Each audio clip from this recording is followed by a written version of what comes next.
best, the finest, the only Rapid TV. Rapid TV. Yes, keep watching. Don't go nowhere. Don't touch that dial. Keep watching Rapid TV. This is me giving a rapid response to Rapid TV.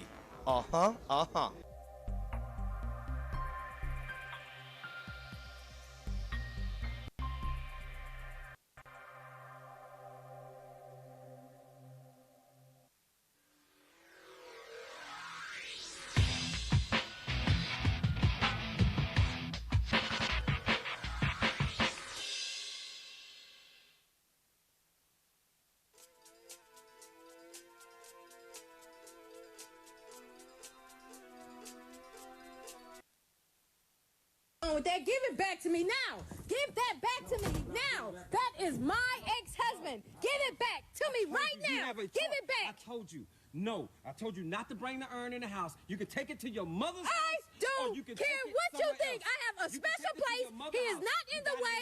It's a special place in the house for you. Won't even know that it's there. That is my ex-husband's ashes. That is my ex-husband's ashes. Give it back right now. Right now. That is not disrespect. If it's my ex-husband, I don't see anything wrong with it. Give it back now. Give it back. It is not disrespectful. So what does that mean? Yes, I'm married. Yes, we have vows, but we had vows as well. So that is my ex-husband. It's just his ashes. He's gone. Like, what is the problem? There's no problem. He's gone. Like, really? Really? What are you doing? Give it back. What are you doing? Give it back. Give it back now. Give what? I know you're not about. I know you're. Put that top back on. I know you're not. Put it. Oh my God. All right, that's the video right there of what will form our conversation right after this break.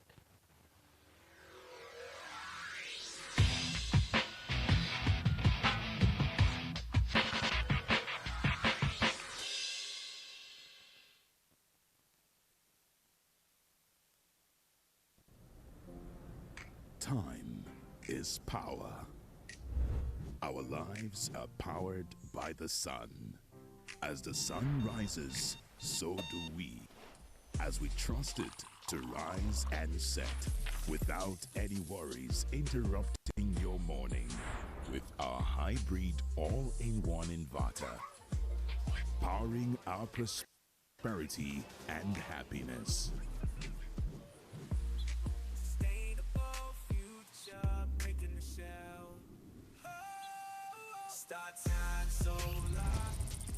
But also nurture what is dear to us, powering trust and support, empowering us to do things that really matters. Start Times Solar, power your life. Are you missing out on interviews, music, entertainment, thought-provoking discussions, and more? Don't sweat it, man. We've got you covered. No matter where you are, be part of the action 24/7, online and live. Caesar Radio.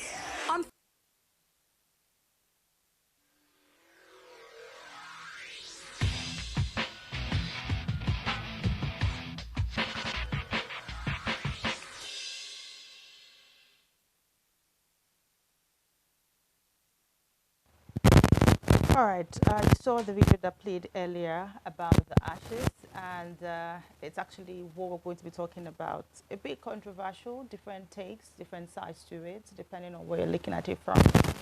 And I have my guests who will be having, in the few minutes we have, laying a foundation to that conversation, that just in case you might be wondering, what should the woman have done and what should the man have done? I have to clarify this. How are you doing? Good morning, Cynthia. How are you doing? Very well. Now, you saw the video. What was your first thoughts? Well, it's your display of immaturity. This is something that shouldn't have actually caused such kind of chaos. It's a clear display of ineffective communication on both sides.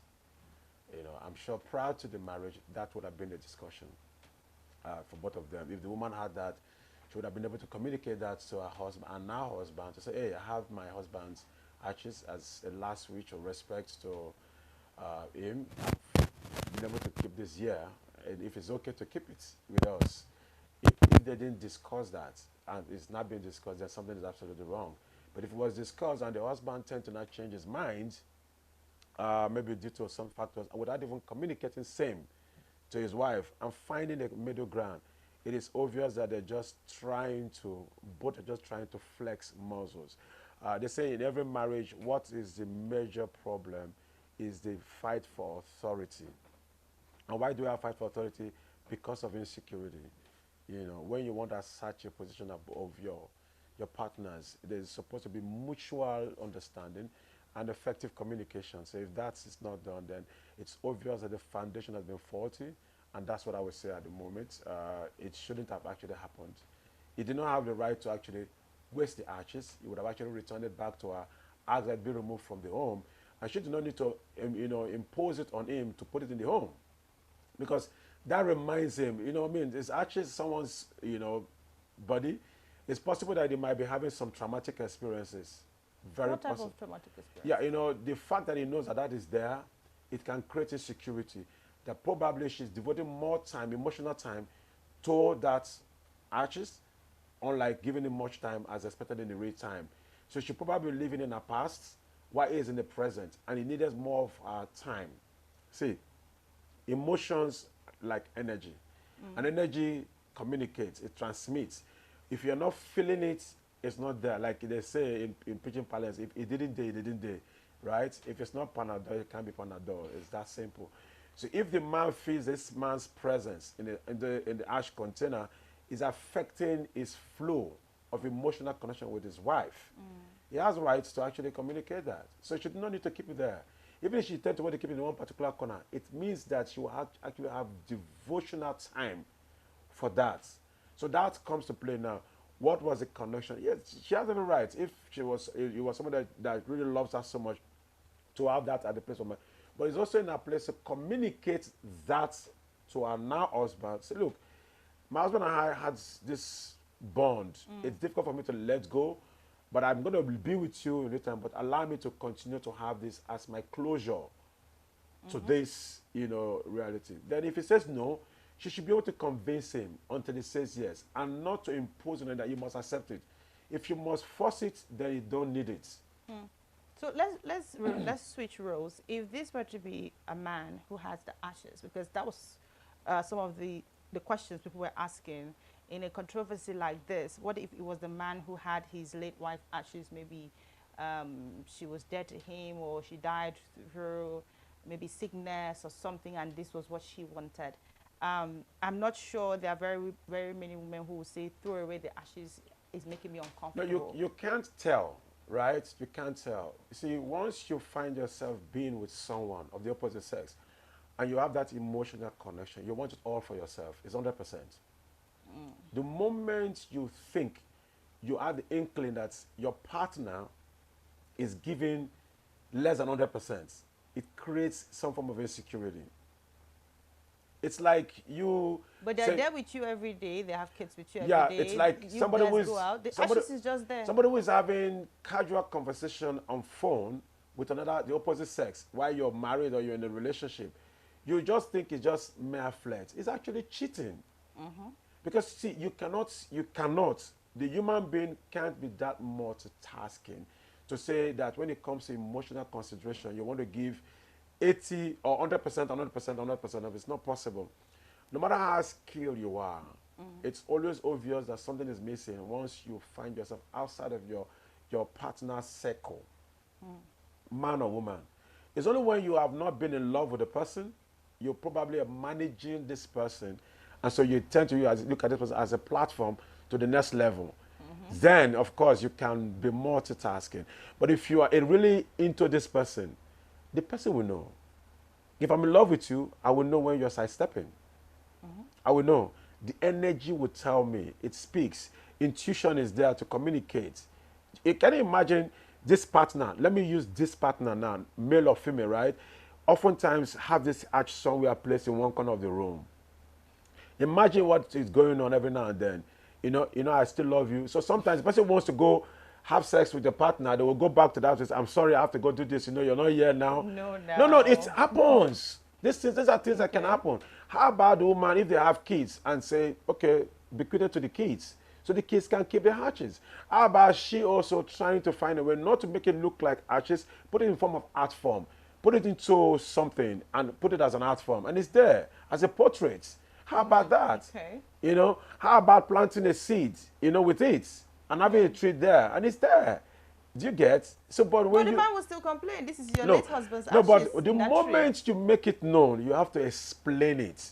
Let me tell you something people oftentimes get to miss. What you do not explain cannot be understood.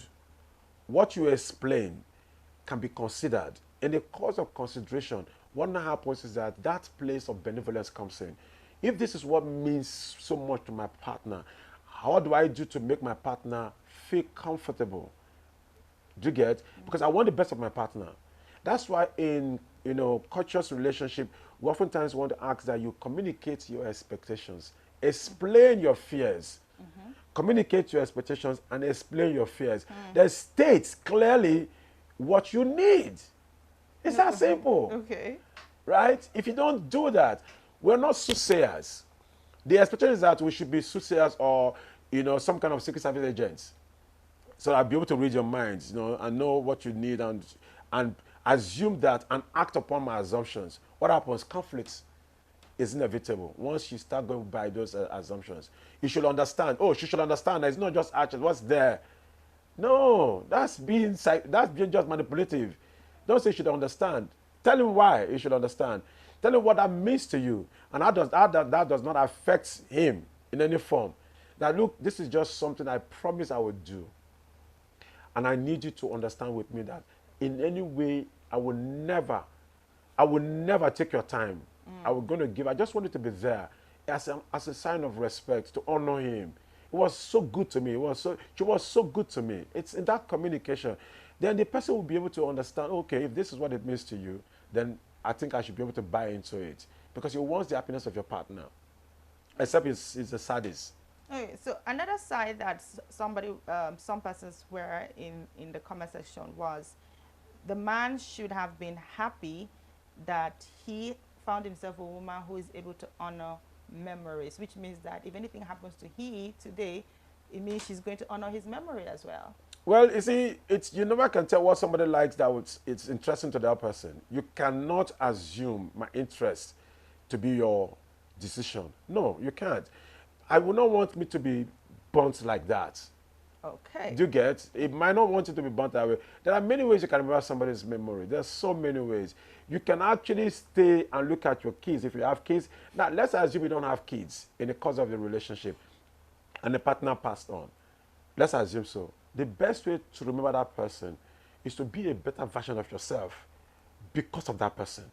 And ensure that you give out all that best to the next person. But that one is quite difficult. No, it's not difficult. If you're sincere, it's not difficult. Why would you want somebody to suffer your suffering because they love you? No. No. We are two independent individuals from different places, different backgrounds. What we needed to do is to have a mutual place of understanding and forge ahead to see how best we can make things better for ourselves. In the now, this life we have is very short. Now, she's holding on to the ashes of her late husband, in quote. Was it a plan from the beginning that if I die, she shouldn't have even married. She should have actually had the ashes there and every day, you know, devote her entire being to that arch and say, look, for you, I'm not going to get married because of how much love I have for you. Then what she can do is to help herself every now and then to get herself pleasured in any form that she can. But not getting married, do you know what it means? Men are territorial inclined.